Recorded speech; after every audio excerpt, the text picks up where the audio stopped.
Something that our team is working on right now that is really interesting is being able to support auto routing and also dynamic replanning. At the highest level, auto router is the one responsible of looking for anything that it needs to consider in the airspace and then connecting the dots to get from point A to point B.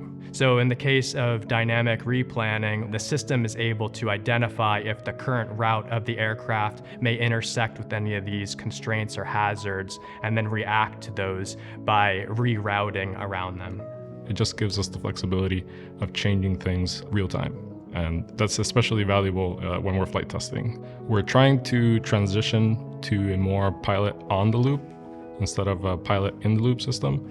And the main difference there is just on the loop is more declining or being an observer of what the system is doing and then supervising it that way. We're looking at two types of emergency landings right now. One is a forced landing, where there's something wrong with the aircraft. Precautionary landing is where there may be an issue that's not preventing us from flying now, but could get worse, or we need to land for another reason, such as a medical emergency on board. So if we can take over that, make a recommendation on what the best place to have an emergency landing would be, that will leave them with time and mental capacity to handle all those other aspects of emergency landing.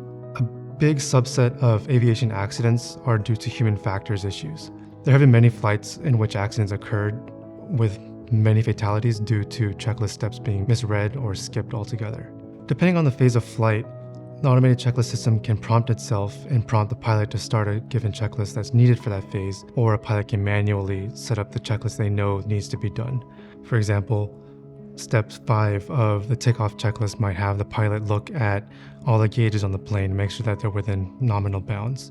While that's happening, in the background, there's a computer vision system and an embedded system looking at the state of the aircraft and making sure that what the pilot says matches what's in reality by providing dual concurrence.